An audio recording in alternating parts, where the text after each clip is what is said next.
It's on the east side. Yeah, just that street that runs.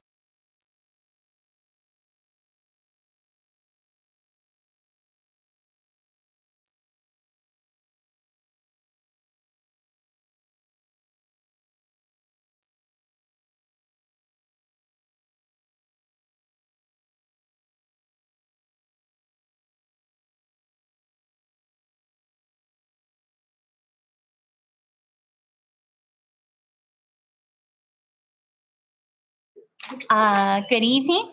I will call this regular meeting of the USD253 Board of Education to order. We have 7 board members present. Do I need to say something about the board members in attendance will sign the waiver of notice, which waives written notice required under the provisions of KSA 72-1138 as to time, place, and purpose of a special meeting. And we appreciate all of you understanding the need for a venue change this evening. And with that, I would entertain a motion to adopt the agenda, please. So moved. Second. We have a motion and a second. Please cast your votes. Trying to put my phone in out of office. Sorry, people.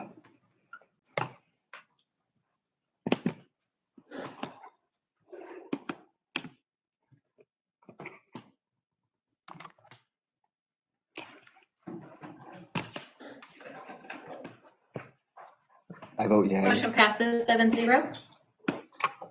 Thank you.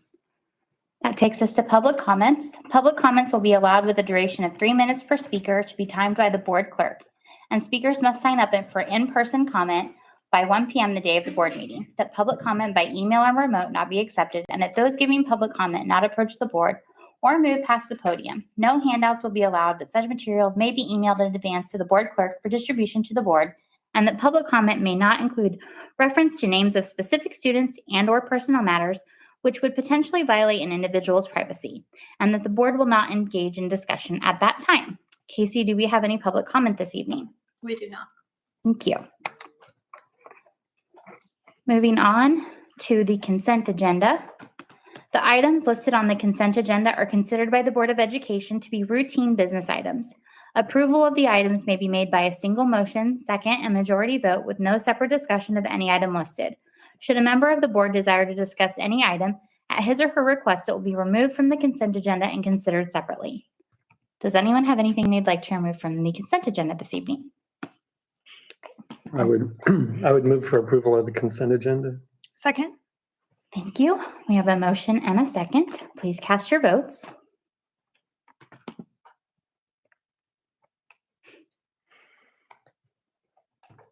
Casey, I vote yay. I'm going to log back in. Motion passes 7-0. Thank you. And of course, there's another donation because I don't know that we've ever had a single meeting that I've been to there wasn't a donation on the consent agenda, which is just amazing. Item 6A, construction update from McCown Gordon. I think come to the You wanna stand behind me? And so you can stand by the little speaker thingy? Or you can stand right there. Just stand right there. Or you just sit. Yeah. Chair up. We can hear you. All right, so we did tours today at the middle school in Village Elementary, and then we also kind of did a final wrap-up tour at Logan Elementary. So for all those you could join, hope you enjoyed the tours, and if there's any questions, love to answer them that you have. But I'll just kind of give a brief overview. Again, overall bond schedule is attached. Things are still tracking really well with all the projects we currently have under construction being middle school, Village, Riverside, and Timmerman Elementaries.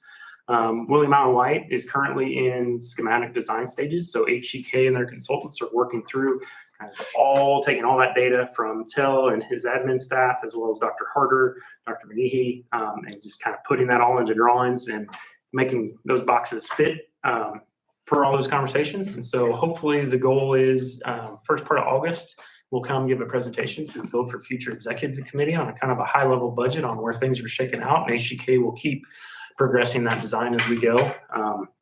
Kind of shooting for hopefully a Q4 bidding that project out. The schedule shows that, and it shows maybe starting a little bit late in 2023. More than likely, it'll probably be Q1 of 2024. So I'll get that adjusted for for next time. But at the middle school, so just some things really that are going there. The tie-ins from the new to the existing buildings are ongoing. They'll continue to be building those up and get those wrapped up before school starts. We have the last RTU for the new gymnasium. It was set about a week ago. And so next week we'll go through all the startup sequences and start conditioning that space. Once it has a chance to condition and we get humidity and temperature levels under control, we will begin installing the gym floor. So that'll probably be mid-July that will start. If you remember, in the old office area, where the old office was, is now changing to life skills, intensive skills classrooms. So all of the framing is complete in there. Drywall top out has started. In-wall rough-in will be complete by the end of this week, and then drywall installation will start next week there. So site work's kind of ongoing. Got final grading, really topsoil install prior to school starting. But really the goal at the middle school is to have everything buttoned up with the exception of the gymnasium and the new life skills and intensive skills area. And those will be handed over later in the year. So any questions in regards to the middle school or anything from the tour?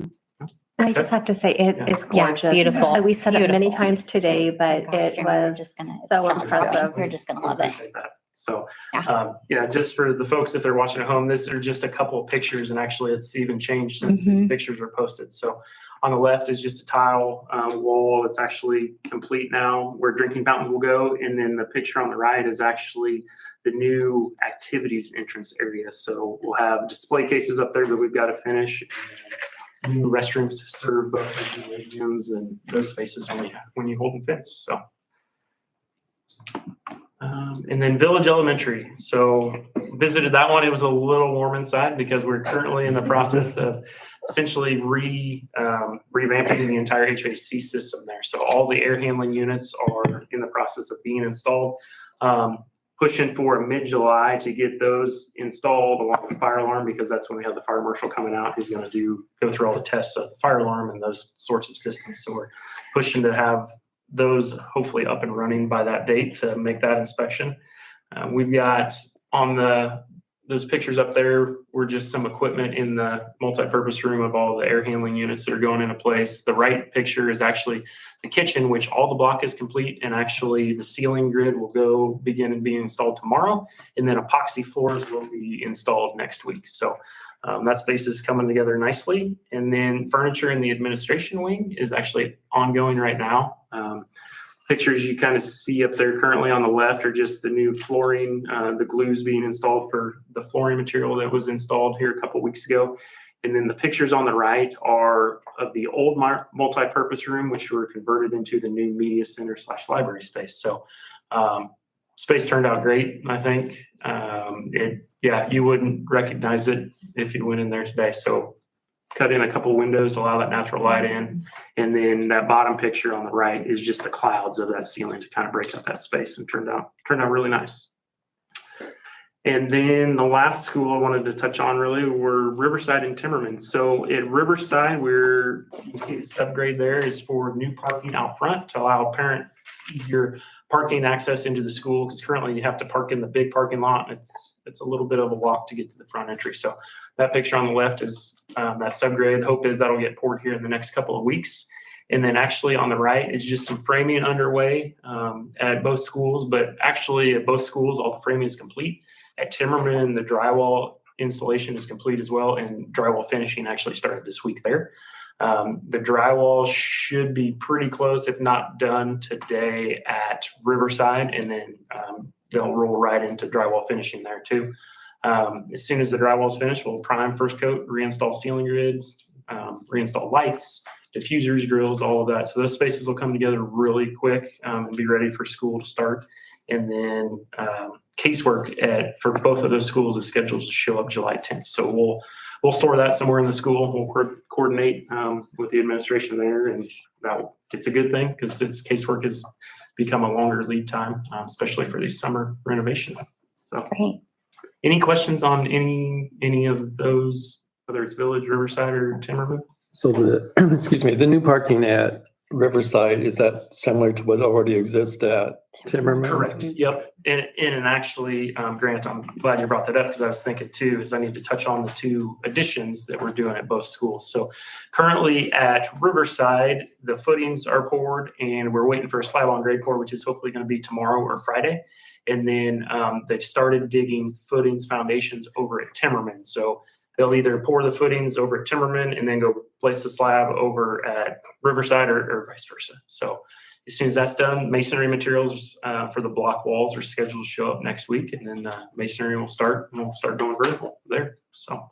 And it looks like the projected move-in is like after the winter break then Yep. for So those, for the we're Riverside pushing- Timmerman. Yeah, so Awesome. the renovations will be ready for school to start in August. Sure. And then, yeah, the two new additions we're pushing to hopefully by the end of the year there, we had to stagger those two schools a little bit. So right now, currently Riverside is there's about a 2-week difference between Riverside and Timmerman for the new additions. Great. Pushing hard to hopefully be able to turn those over closer to the end of the year. And then, yeah, Willie Mountain White design underway. So schematic design is progressing and we'll continue to update the team as we have more information. So Have you seen any change in material costs? So prices are still increasing, not as drastically.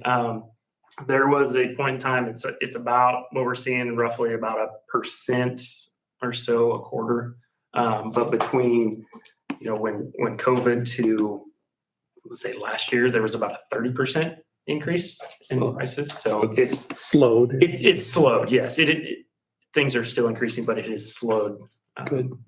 drastically compared to what it was. Well, everything was just amazing. Good. Yeah, it's exciting. And I think one of the things that a lot of us took away was seeing those other little, not really little projects we'd like to see done at each building. So when we get to the end of our project, maybe there's just a few more things we can do to get all of our buildings where we'd really like them to be. But thank you for the tour today and everyone who showed us around. Yeah, your Yeah. employees were very, very impressive, just Mhm. very personable and, yeah, very nice. Glad I will pass that information along. So I appreciate those kind words. And I think it's fitting. Actually, I know it wasn't planned to be at Walnut, but it's fitting to be here because this is kind of where it all started. Sure. Yes, yes, and our beautiful new Yeah. library and media Yeah. space, yeah. Very good. Anything else? You're off the hook. Have a Yeah, good night. thank you so much. Take care. Drive safe. Thanks. Okay. Item 6B, upgrade of the Emporia High School Gymnasium HVAC system through ESSER 3. Hello, Dr. McGehee. I thought you all might get a kick out of this. This is the folder I made before my first meeting. Oh, so you knew we were. I love that. My hair is so. Yeah, this is, we still have about $2.1, $2.2 million in ESSER funds to expend. Those funds are supposed to be allocated and spent by the end of September of 24. So worked with Judy to make sure that this would fit within everything that's being discussed with regard to the use of ESSER funds. And now I'm jumping through a lot of hoops to see if we can't get some federal money for to move this main gymnasium at the high school HVAC system upgrade up in our capital project plan, because it's going to be around a $400 expenditure. 100,000. $400,000. Yes. Yeah, you said $400. Sold. Let's do it. Yeah. Can't even get them to talk to me. Yeah, $400,000 expenditure. Our current system is original 1973. That's insane. And having some experts assist us with kind of evaluating the current state of the system. It's pulling in very little fresh air at this time. I feel like this is a project that it's not like we're trying to go use federal dollars to do something that isn't directly related to what the dollars are for. Right. It would significantly improve air quality and reduce the opportunity for pathogens and viruses to be passed. It's a place where large gatherings occur. multiple times through the year. And so I think it's a good use of funds. All we're asking you to do this evening is just to approve at your level for us to put in the request.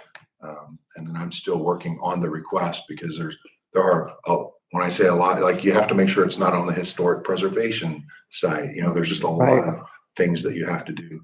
I've got to, while I wouldn't necessarily need a full-blown plan design to get it done, I have to pay someone to create one. So I'm working with PKMR to do that. It's just all the things that are required in order for you to utilize the federal funds, but still will be a good use of funds and save us a lot of money and move this project up because, I mean, in my mind, you know, it's a project that needs to be done sooner than later.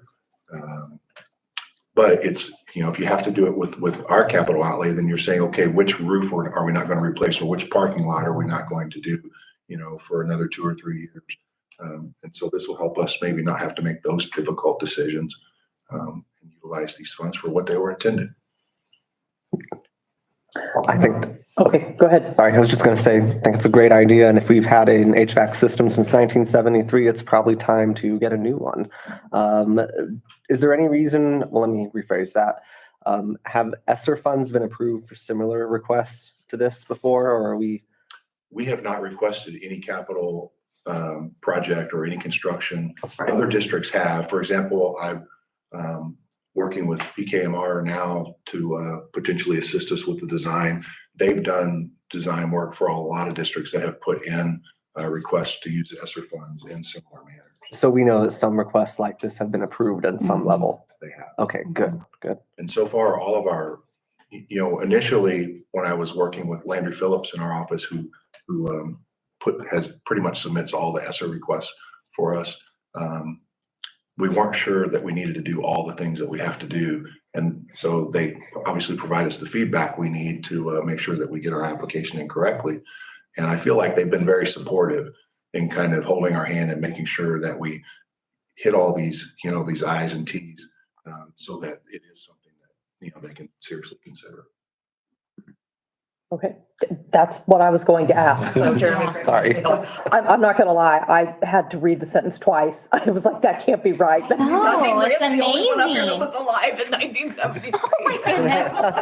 Oh my word. I was like, Not that old. no, but I'm like, that can't be right. It has to be 93 or something, you know. I mean, that's just crazy to me. And especially with what we have dealt with the past few years. And it's like, good circulation and ventilation would have been a good thing to have the past 3 years. And I'm not saying it's dangerous. It just. No, but No, it could be better. It could be better. It could improve. Yeah. Take this Opportunity. Absolutely. Right. Especially because a lot of this money has been, it has to be not only spent, it has to be installed and finished by the time the money runs out. Right.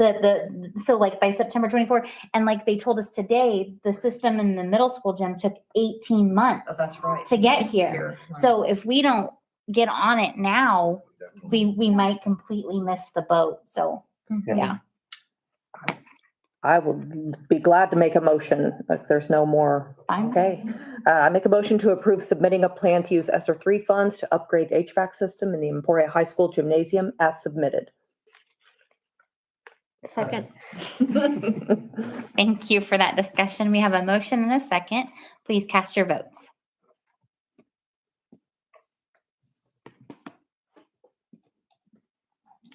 A little hungry.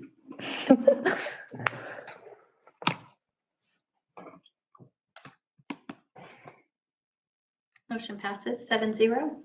Thank you. Thank you very Thank you much. for looking into that. And you can just stay where you are for 6C, renewal, right, I know. Don't try. Renewal of district insurance for 2023-2024. Yeah, I think we used an analogy during agenda review that helps you to understand this particular item a little bit. I likened it to, you know, you go to your doctor and they say, well, you've got a heart problem, and you know, and you're at high risk of having something happen that could create more problems down the road. But we can prevent all of that with this giant pill that you have to swallow every day. And if you swallow this pill, you'll be okay. But if you choose not to swallow this pill, something could happen. It's one of those things where, okay, you don't really have a choice, right? We're kind of in a position right now on this one. You always have a choice. You're the board. You can direct us in any way you want. But because of the timing of this information, because of the limited number of folks that provide some of these insurances in our state, it is something that we're definitely, I would encourage the district to do its due diligence over the course of the next, 7 to 9 months to see what other options are out there. But right now, we're seeing some significant increases in insurance of all kinds. And this item actually deals with 3 of our annual insurances that we ask you to approve. The first one is workman's comp, and it is up about $94,000 over the previous year. We've done a lot with wages over the course of the last couple of years, and so that has a lot to do with it. And there are a couple of claims out there that have also caused our claim factor to go up on this. And so it is a significant increase. We're with the CASB pool, and as a part of a slight rebate, we get about $8,000 this year. We made a commitment initially to be in this pool for 3 years, and you get a little bit of a reduced cost in your renewal. So we are in this pool for, I think last year was the first year for this pool, I believe. It was. And so I believe you're in it this year and next year. And then, you can begin to evaluate that. I mean, I would evaluate it prior to that to see what my options are. But right now, this is the best that we can recommend to you. And then on our property and liability insurance, back in January, prior to me getting here, there was an annual meeting. I found some information in some of the files where they were projecting 20 to 25% increases in our property and liability for the year. There was supposed to be another annual meeting in May, or early May, to update everyone. The insurance companies, the providers, actually continued to push that meeting back. And so it ended up that we didn't have that meeting until June, and just received our rates about 2 weeks ago. So not really any time to do anything about it. These coverages all go into effect for the next school year. So again, here we're looking at about a 30.3% increase on property and liability. That's just over $174,000 increase on our policy. And we talked a lot we actually got in a Zoom call with our broker from CBIZ. Actually, he's the broker for the pool now, but also works with us directly. And they talked a lot about volatility of construction costs, disasters that have hit the industry, not just necessarily locally, but if you think about the fires in California and those sorts of things. And then there have been some things here, more local in Kansas. Frozen pipes. There were a lot of frozen pipes in December. Lots of claims. There was one tornado event, and then a couple of large cybersecurity claims. Cybersecurity is becoming a big part of this property and liability renewal on a regular basis. So yeah, it's a total cost of $731,327.91 for this particular item. And we did talk a lot about the itemized lines within the quote, some of the fees and so on, and our broker has been doing some investigation for us with regard to some of the fees that are associated, and hopefully we can do better. We talked to him about other options. He really only mentioned one other provider that is providing in Kansas, and mostly smaller districts. So it's just real difficult right now to get property and liability. One of the things that a lot of the companies will do is create a really large deductible on anything wind or hail related in Kansas, because that's a lot of the losses, up to 1%. So you could end up paying a $700,000 deductible on a high school roof. And let's say middle school is just right down the road. You might have to pay another $400,000 at the same time, the same event, deductible for that roof. So it's not a very viable option for us. Again, that big pill we have to swallow right now because of our choices. And did you mention the greenhouses? Oh, yeah. And initially they did, the providers that serve the pool did away with the greenhouse coverage. And so we were going to have to go out and get that coverage on our own. There were enough of us in the pool that immediately started expressing concerns about that. And within, I think, 24 hours, maybe 48 hours, it was very quickly, we got information back that they had gone back and negotiated the greenhouse coverage back into the pool without any increased costs. So, Yeah. So we have been trying to work at it as best we can. It's just, it sometimes is what it is. And then finally, the last one, a little bit smaller costs. Last year we had moved to student assurance services for some savings. And then actually we moved to first agency from student assurance services for some savings on our student accident insurance. This is accident insurance for not just the athletes, but the whole student body. This covers where their personal policy might cover. This one would kick in and provide some coverage. The company that we went with last year, First Agency's quote increased. It almost doubled this year. And so we did our due diligence and went back to Student Assurance Services and got another quote from them. And their estimated cost is $12,232. So pretty close to what we paid this year. And we're recommending to switch back to them as a part of this agenda item.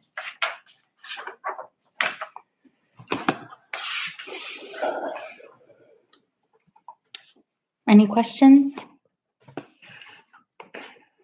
I'm kind of surprised the cybersecurity claims are part of that property and liability. I thought that we had approved some kind of cybersecurity separate policy like last year. I thought we did, maybe Paul remembers. Remember was it after the audit or something? I just thought it was separate.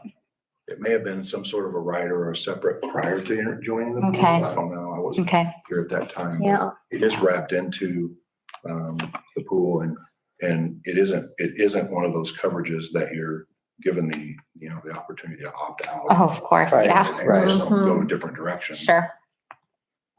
Okay. It's a fairly young pool. It's not brand new, but the first 10 or 15 years of a pool like this, they're having to build some reserves as well. So a part of what we're paying is to help build those loss reserves.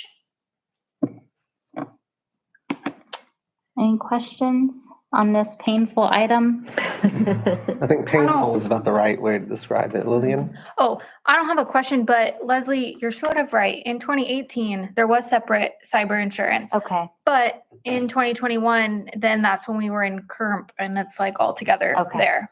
But back in 2018, there was separate. Okay. Okay. Well, I'll make the Yeah, thank you. I'll make the motion to approve workers' compensation insurance through the KASB Workers' Compensation Pool, Property and Liability Insurance through the Kansas Educational Risk Management Pool, and student accident insurance through Student Assurances as submitted. Second. Thank you. We have a motion and a second. Please cast your votes.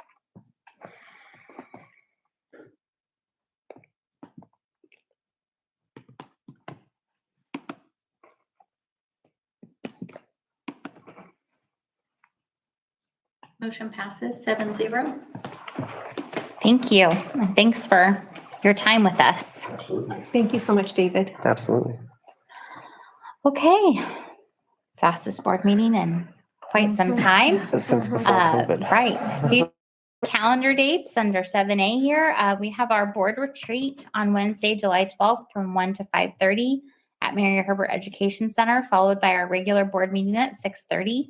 Then our second meeting in July on the 26th. And already going to be back to school time. In August, we have convocation on August 9th at 7:30 a.m. at Emporia High School. And then our regular board meeting that evening at 6:30 at Mary Herbert Education Center. And with that, I would entertain a motion to adjourn the meeting, please. So moved. Second. Thank you. Motion and a second. Please cast your votes.